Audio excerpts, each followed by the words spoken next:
Buenas, ¿cómo están? ¿Cómo les va? ¿Todo bien? ¿Cómo va todo por ahí? Bueno, hoy bienvenidos otra vez a mi canal, La Cofradía Ciruela. Vamos a leer el capítulo 3 del libro Harry Potter y la Cámara Secreta. Capítulo 3. La madriguera. ¡Ron! Exclamó Harry, encaramándose a la ventana y abriéndola para poder hablar con él a través de la reja. Ron, ¿cómo has logrado? ¿Qué? Harry se quedó boquiabierto al darse cuenta de lo que veía. Ron sacaba la cabeza por la ventanilla trasera de un viejo coche de color azul turquesa que estaba detenido ni más ni menos que en el aire. Sonriendo a Harry desde los asientos delanteros estaban Fred y George, los hermanos gemelos de Ron, que eran mayores que él. ¿Todo bien, Harry? ¿Qué ha pasado? Preguntó Ron. ¿Por qué no has contestado a mis cartas? Te he pedido unas 12 veces que vinieras a mi casa a pasar unos días, y luego mi padre vino un día diciendo que te habían enviado un apercibimiento oficial por utilizar la magia delante de los muggles. No fui yo, pero ¿cómo se enteró? Trabaja en el ministerio, contestó Ron. Sabes que no podemos hacer ningún conjuro fuera del colegio. Tiene gracia que tú me lo digas, repuso Harry echando un vistazo al coche flotante. Esto no cuenta, explicó Ron. Solo lo hemos cogido prestado. Es de mi padre, nosotros no lo hemos encantado. Pero hacer magia delante de esos muggles con los que vives... No he sido yo, ya te lo he dicho, pero es demasiado largo para explicarlo ahora. Mira, puedes decir en Hogwarts que los Dursley me tienen encerrado y que no podré volver al colegio, y está claro que no puedo utilizar la magia para escapar de aquí, porque el ministerio pensaría que es la segunda vez que utilizo conjuros en 3 días, de forma que... Deja de decir tonterías, dijo Ron. Hemos venido para llevarte a casa con nosotros.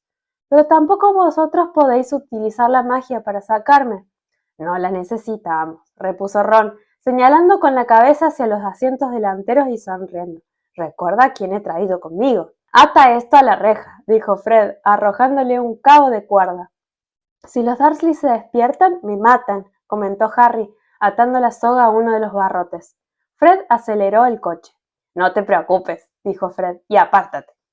Harry se retiró al fondo de la habitación, donde estaba Hedwig, que parecía haber comprendido que la situación era delicada y se mantenía inmóvil y en silencio. El coche aceleró más y de pronto, con un sonoro crujido, la reja se desprendió limpiamente de la ventana mientras el coche salía volando hacia el cielo. Harry corrió a la ventana y vio que la reja había quedado colgando a solo 1 metro del suelo. Entonces Ron fue recogiendo la cuerda hasta que tuvo la reja dentro del coche. Harry escuchó preocupado, pero no oyó ningún sonido que proviniera del dormitorio de los Dursley. Después de que Ron dejara la reja en el asiento trasero, a su lado, Fred dio marcha atrás para acercarse tanto como pudo a la ventana de Harry. Entra, dijo Ron. Pero todas mis cosas de Hogwarts, mi varita mágica, mi escoba, ¿dónde están? Guardadas bajo llave en la alacena de debajo de las escaleras. Y yo no puedo salir de la habitación. No te preocupes, dijo George desde el asiento del acompañante. Quítate de ahí, Harry. Fred y George entraron en la habitación de Harry, trepando con cuidado por la ventana. Hay que reconocer que lo hacen muy bien, pensó Harry cuando George se sacó del bolsillo una horquilla del pelo para forzar la cerradura. Muchos magos creen que es una pérdida de tiempo aprender estos trucos muggles, observó Fred, pero nosotros opinamos que vale la pena adquirir estas habilidades, aunque sean un poco lentas. Se oyó un ligero clic y la puerta se abrió. Bueno, nosotros bajaremos a buscar tus cosas. Recoge todo lo que necesites de tu habitación y ve dándoselo a Ron por la ventana, susurró George. Tened cuidado con el último escalón, porque cruje, le susurró Harry mientras los gemelos se internaban en la oscuridad. Harry fue cogiendo sus cosas de la habitación y se las pasaba a Ron a través de la ventana. Luego ayudó a Fred y a George a subir el baúl por las escaleras. Oyó toser al tío Vernon. Una vez en el rellano, llevaron el baúl a través de la habitación de Harry hasta la ventana abierta. Fred pasó el coche para ayudar a Ron a subir el baúl, mientras Harry y George lo empujaban desde la habitación. Centímetro a centímetro, el baúl fue deslizándose por la ventana. Tío Vernon volvió a toser. Un poco más, dijo jadeando Fred. que desde el coche tiraba del baúl. «Empujad con fuerza». Harry y George empujaron con los hombros y el baúl terminó de pasar de la ventana al asiento trasero del coche. «Estupendo, vámonos», dijo George en voz baja. Pero al subir al alféizar de la ventana, Harry oyó un potente chillido detrás de él, seguido por la atronadora voz de tío Vernon. «¡Esa maldita lechuza! ¡Me olvidaba de Hedwig!». Harry cruzó a toda velocidad la habitación al tiempo que se encendía la luz del rellano.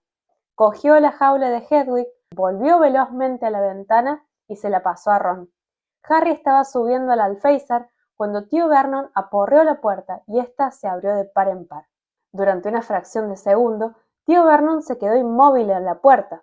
Luego soltó un mugido como el de un toro furioso y, abalanzándose sobre Harry, lo agarró por un tobillo. Ron, Fred y George lo asieron a su vez por los brazos y tiraban de él todo lo que podían. «¡Petunia!», bramó tío Vernon. «¡Se escapa! ¡Se escapa!». Pero los Weasley tiraron con más fuerza y el tío Vernon tuvo que soltar la pierna de Harry. Tan pronto como éste se encontró dentro del coche y hubo cerrado la puerta con un portazo, gritó Ron: «¡Fred, aprieta el acelerador!». Y el coche salió disparado en dirección a la luna. Harry no podía creérselo. Estaba libre. Bajó la ventanilla y, con el aire azotándole los cabellos, volvió la vista para ver alejarse los tejados de Privet Drive. Tío Vernon, tía Petunia y Dudley estaban asomados a la ventana de Harry, alucinados. «¡Hasta el próximo verano!», gritó Harry. Los Weasley se rieron a carcajadas y Harry se recostó en el asiento, con una sonrisa de oreja a oreja. «Suelta a Hedwig», dijo a Ron, «y que nos siga volando. Llevo un montón de tiempo sin poder estirar las alas». George le pasó la horquilla a Ron y, en un instante, Hedwig salía alborozada por la ventanilla y se quedaba planeando al lado del coche, como un fantasma. «Entonces, Harry, ¿por qué?», preguntó Ron impaciente. «¿Qué es lo que ha ocurrido?». Harry les explicó lo de Dobby, la advertencia que le había hecho y el desastre del pudín de violetas. Cuando terminó, hubo un silencio prolongado. «Muy sospechoso», dijo finalmente Fred. «Me huele mal», corroboró George. «¿Así que ni siquiera te dijo quién estaba detrás de todo?». «Creo que no podía», dijo Harry. «Ya os he dicho que cada vez que estaba a punto de irse de la lengua, empezaba a darse golpes contra la pared». Vio que Fred y George se miraban. «¿Creéis que me estaba mintiendo?», preguntó Harry. «Bueno», repuso Fred, «tengamos en cuenta que los elfos domésticos tienen mucho poder mágico, pero normalmente no lo pueden utilizar sin el permiso de sus amos. Me da la impresión de que enviaron al viejo Dobby para impedirte que regresaras a Hogwarts. Una especie de broma. ¿Hay alguien en el colegio que tenga algo contra ti?». «Sí», respondieron Ron y Harry al unísono. «Draco Malfoy», dijo Harry, «me odia». «¿Draco Malfoy?», dijo George, volviéndose. «¿No es el hijo de Lucius Malfoy?». «Supongo que sí, porque no es un apellido muy común», contestó Harry. «¿Por qué lo preguntas?». «He oído a mi padre hablar mucho de él», dijo George. «Fue un destacado partidario de quien tú sabes». «Y cuando desapareció quien tú sabes», dijo Fred, estirando el cuello para hablar con Harry, «Lucius Malfoy regresó negándolo todo». «Mentiras. Mi padre piensa que él pertenecía al círculo más próximo de quien tú sabes». Harry ya había oído estos rumores sobre la familia de Malfoy y no le había sorprendido en absoluto. En comparación con Malfoy, Dudley Dursley era un muchacho bondadoso, amable y sensible. «No sé si los Malfoy poseerán un elfo», dijo Harry. «Bueno, sea quien sea, tiene que tratarse de una familia de magos de larga tradición, y tienen que ser ricos», observó Fred. «Sí, mamá siempre está diciendo que querría tener un elfo doméstico que le planchase la ropa», dijo George. «Pero lo único que tenemos es un espíritu asqueroso y malvado en el ático y el jardín lleno de gnomos. Los elfos domésticos están en grandes casas solariegas y en castillos y lugares así, y no en casas como la nuestra». Harry estaba callado. A juzgar por el hecho de que Draco Malfoy tenía normalmente lo mejor de lo mejor, su familia debía de estar forrada de oro mágico. Podía imaginárselo dando aires en una gran mansión. También parecía encajar con el tipo de cosas que Malfoy podría hacer, el enviar a un criado para que impidiera que Harry volviese a Hogwarts. ¿Había sido un estúpido el dar crédito a Dobby? «De cualquier manera, estoy muy contento de que hayamos podido rescatarte», dijo Ron. Me estaba preocupando que no respondieras a mis cartas. Al principio le echaba la culpa a Errol. ¿Quién es Errol? Nuestra lechuza macho. Pero está viejo. No sería la primera vez que le da un colapso al hacer una entrega. Así que intenté pedirle a Percy que me prestara a Hermes. ¿Quién? La lechuza que nuestros padres compraron a Percy cuando lo nombraron prefecto, dijo Red desde el asiento delantero. Pero Percy no me la quiso dejar, añadió Ron. Dijo que la necesitaba él. Este verano Percy se está comportando de una forma muy rara, dijo George, frunciendo el entrecejo. Ha estado enviando montones de cartas y pasando muchísimo tiempo encerrado en su habitación. No puede uno estar todo el día sacando brillo a la insignia de prefecto. Te estás desviando hacia el oeste, Fred, añadió, señalando un indicador en el salpicadero. Fred giró el volante. ¿Vuestro padre sabe que os habéis llevado el coche? Preguntó Harry, adivinando la respuesta. Esto no, contestó Ron. Esta noche tenía que trabajar. Espero que podamos dejarlo en el garage sin que nuestra madre se dé cuenta de que nos lo hemos llevado. ¿Qué hace vuestro padre en el Ministerio de Magia? Trabaja en el departamento más aburrido, contestó Ron. La oficina contra el uso indebido de artefactos magos. ¿El qué? Se trata de cosas que han sido fabricadas por los muggles, pero que a alguien les encanta, y que terminan de nuevo en una casa o una tienda muggle. Por ejemplo, el año pasado murió una bruja vieja, y vendieron su juego de té a un anticuario. Una mujer muggle lo compró, se lo llevó a su casa e intentó servir el té a sus amigos.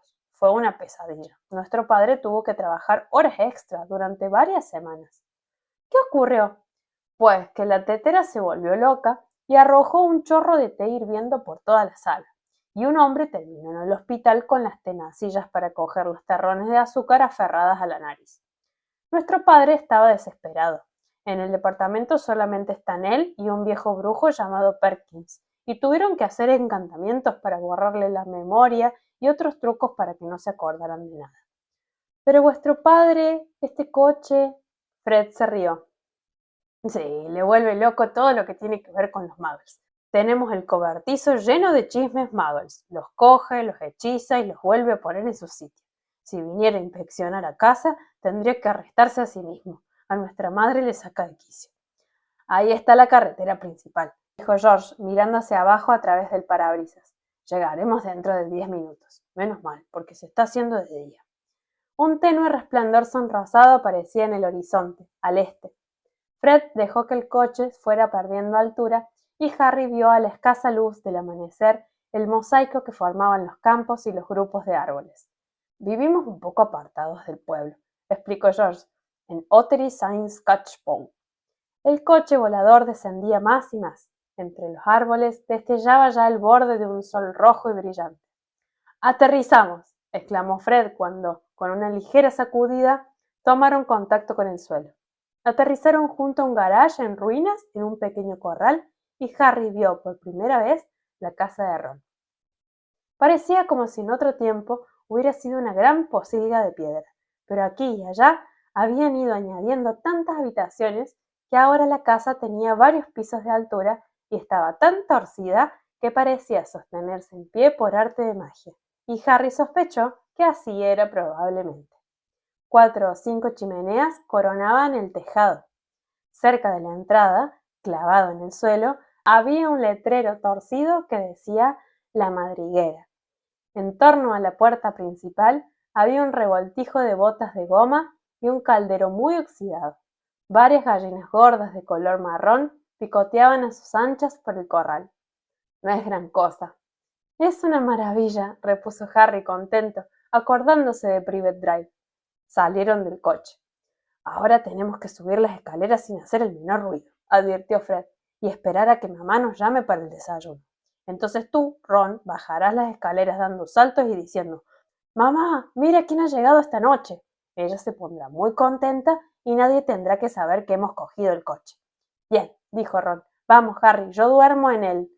De repente, Ron se puso de un color verdoso muy feo y clavó los ojos en la casa. Los otros 3 se dieron la vuelta. La señora Weasley iba por el corral espantando a las gallinas y para tratarse de una mujer pequeña, rolliza y de rostro bondadoso, Era sorprendente lo que podía parecerse a un tigre de enormes colmillos. ¡Ay! Musitó Fred. Dios mío, exclamó George. La señora Weasley se paró delante de ellos, con las manos en las caderas, y paseó la mirada de uno a otro. Llevaba un delantal estampado de cuyo bolsillo sobresalía una varita mágica.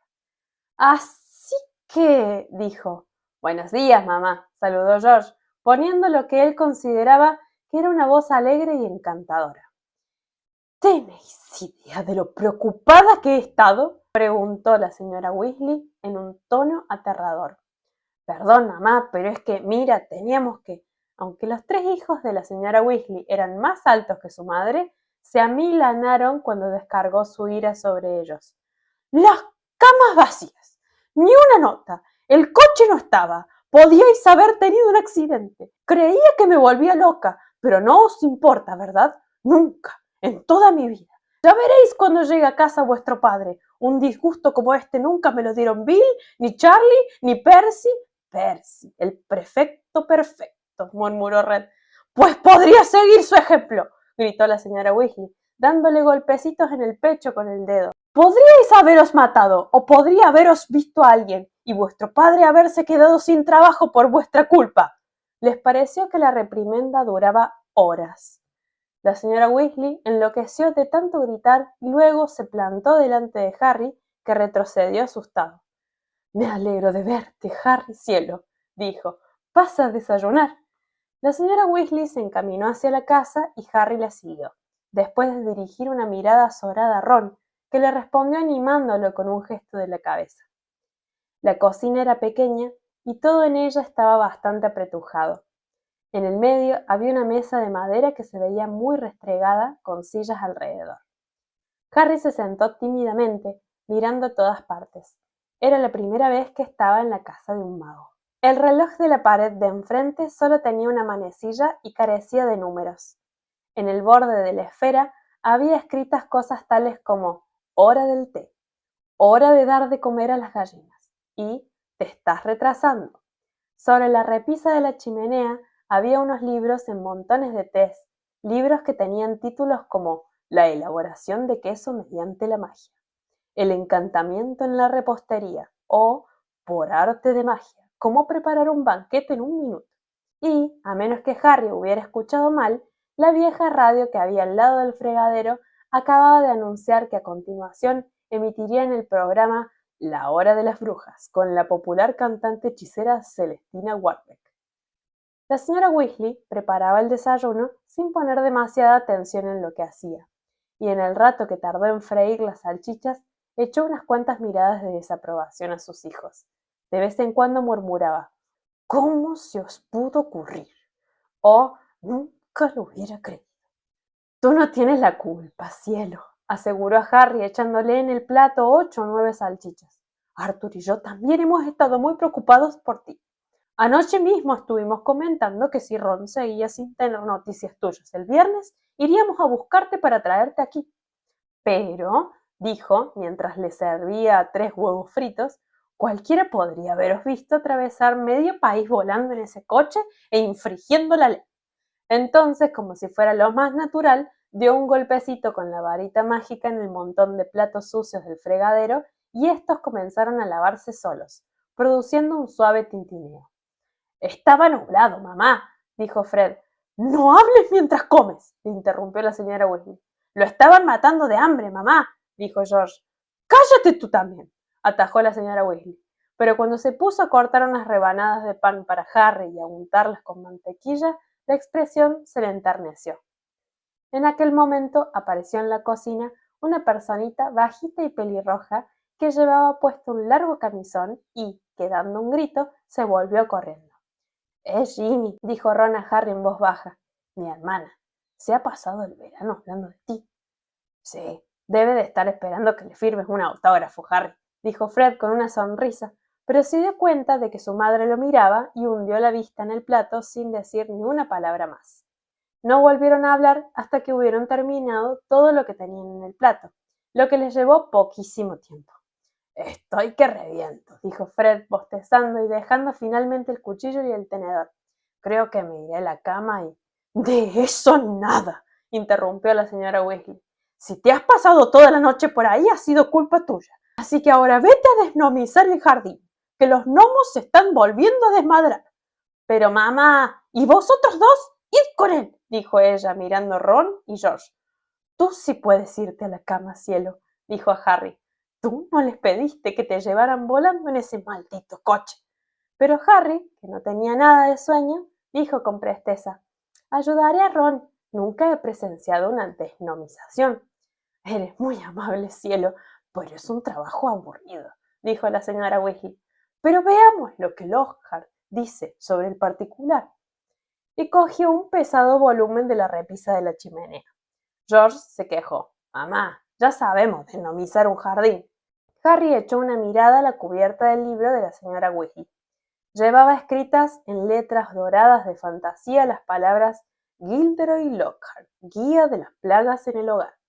Ocupaba casi toda la portada una fotografía de un mago muy guapo, de pelo rubio ondulado y ojos azules y vivarachos. Como todas las fotografías en el mundo de la magia, esta también se movía. El mago, que Harry supuso que era Gilderoy Lockhart, guiñó un ojo a todos con descaro. La señora Weasley le sonrió abiertamente. Es muy bueno, dijo ella. Conoce al dedillo todas las plagas del hogar. Es un libro estupendo. A mamá le gusta, dijo Fred en voz baja, pero bastante audible. No digas tonterías, Fred, dijo la señora Weasley, ruborizándose. Muy bien, si crees que sabes más que Lockhart, ponte ya a ello. Pero ay de ti si queda un solo gnomo en el jardín cuando yo salga. Entre quejas y bostezos, los Weasley salieron arrastrando los pies, seguidos por Harry. El jardín era grande y a Harry le pareció que era exactamente como tenía que ser un jardín. A los Dursley no les habría gustado. Estaba lleno de maleza y el césped necesitaba un recorte, pero había árboles de tronco nudoso junto a los muros y en los arriates plantas exuberantes que Harry no había visto nunca y un gran estanque de agua verde lleno de ranas. Los magos también tienen gnomos en sus jardines, ¿sabes?, dijo Harry a Ron mientras atravesaban el césped. Sí, ya he visto esas cosas que ellos piensan que son gnomos, dijo Ron, inclinándose sobre una mata de peonías, como una especie de papas Noel gorditos con cañas de pescar. Se oyó el ruido de un forcejeo, la peonía se sacudió y Ron se levantó, diciendo en tono grave, «Esto es un gnomo». «¡Suéltame, suéltame!», chillaba el gnomo. Desde luego, no se parecía a Papá Noel. Era pequeño y de piel curtida, con una cabeza grande y huesuda, parecida a una patata. Ron lo sujetó con el brazo estirado, mientras el gnomo le daba patadas con sus fuertes piececitos. Ron lo cogió por los tobillos y lo puso cabeza abajo. «Esto es lo que tienes que hacer», explicó. Levantó al gnomo en lo alto. «¡Suéltame!», decía éste, y comenzó a voltearlo como si fuera un lazo. Viendo el espanto en el rostro de Harry, Ron añadió, «No les duele, pero los tienes que dejar muy mareados para que no puedan volver a encontrar su madriguera». Entonces soltó al gnomo y éste salió volando por el aire y cayó en el campo que había al otro lado del seto, a unos 7 metros, con un ruido sordo. «¡Qué pena!», dijo Fred. «¿Qué te apuestas a que lanzo el mío más allá de aquel tocón?». Harry aprendió enseguida que no había que sentir compasión por los gnomos y decidió lanzar al otro lado del seto al primer gnomo que capturase, pero éste, percibiendo su indecisión, le hundió sus afiladísimos dientes en un dedo y le costó mucho trabajo sacudírselo. «Caramba, Harry, eso habrán sido casi 20 metros». Pero el aire se llenó de gnomos volando. «Ya ves que no son muy listos», observó George, cogiendo 5 o 6 gnomos a la vez. «En cuanto se enteran de que estamos desgnomizando, salen a curiosear. Ya deberían haber aprendido a quedarse escondidos en su sitio». Al poco rato vieron que los gnomos, que habían aterrizado en el campo, que eran muchos, empezaban a alejarse andando en grupos, con los hombros caídos. «Volverán», dijo Ron, mientras contemplaban cómo se internaban los gnomos en el seto del otro lado del campo. «Les gusta este sitio. Papá es demasiado blando con ellos porque piensa que son divertidos». En aquel momento se oyó la puerta principal de la casa. «Ya ha llegado», dijo George. «Papá está en casa». Y fueron corriendo a su encuentro. El señor Weasley estaba sentado en una silla de la cocina, con las gafas quitadas y los ojos cerrados. Era un hombre delgado, bastante calvo, pero el escaso pelo que le quedaba era tan rojo como el de sus hijos.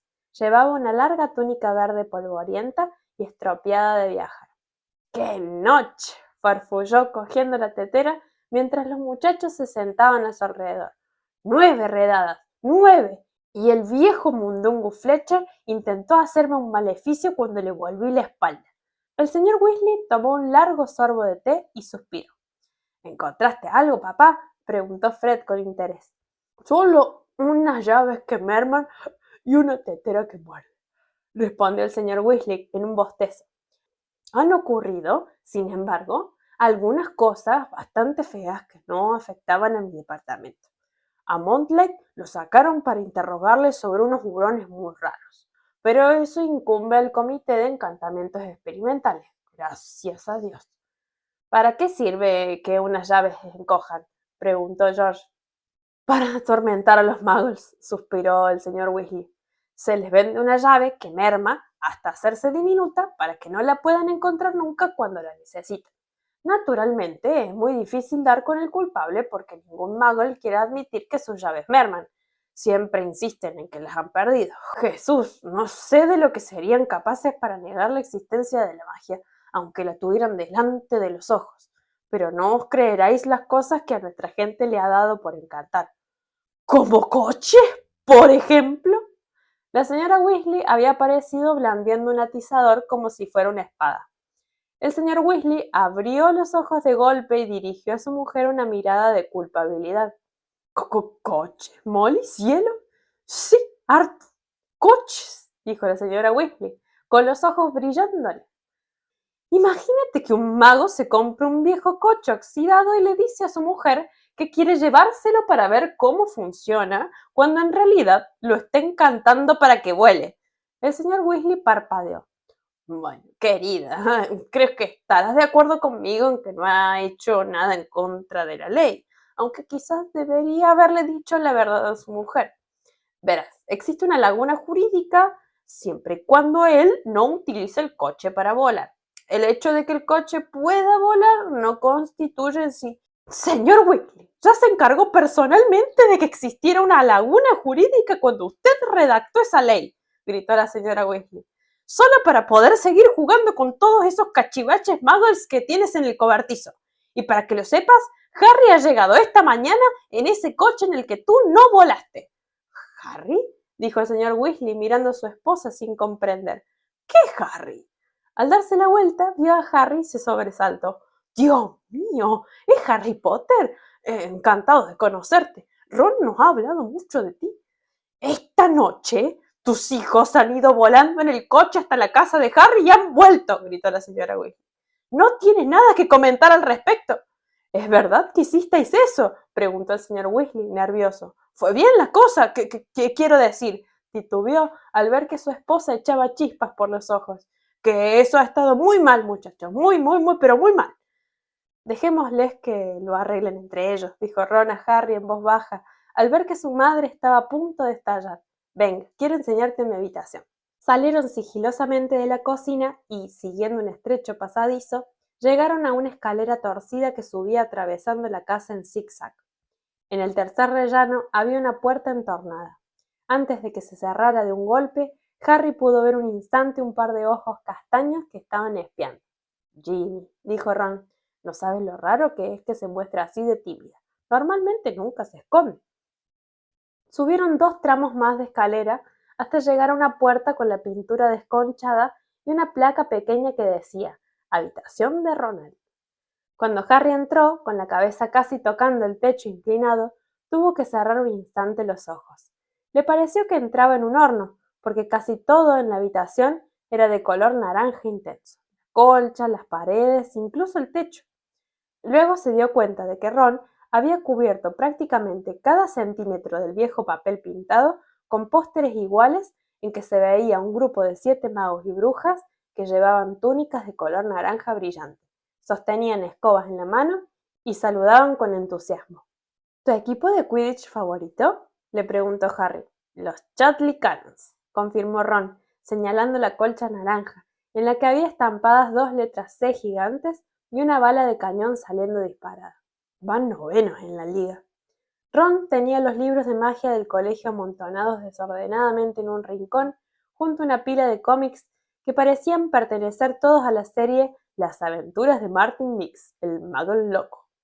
Su varita mágica estaba en el alféizar de la ventana, encima de una pecera llena de huevos de rana y al lado de Scabbers, la gorda rata gris de Ron, que dormitaba en la parte donde daba el sol. Harry echó un vistazo por la diminuta ventana tras pisar involuntariamente una baraja de cartas autobarajables que se hallaba esparcida por el suelo. Abajo, en el campo, podía ver un grupo de gnomos que volvían a entrar de uno en uno a hurtadillas en el jardín de los Weasley a través del seto. Luego se volvió hacia Ron, que lo miraba con impaciencia, esperando que Harry emitiera su opinión. «Es un poco pequeña», se apresuró a decir Ron, a diferencia de la habitación que tenías en casa de los Muggles. Y además justo aquí arriba está el espíritu del ático, que se pasa todo el tiempo golpeando las tuberías y gimiendo. Pero Harry le dijo con una amplia sonrisa: «Es la mejor casa que he visto nunca». Ron se ruborizó hasta las orejas.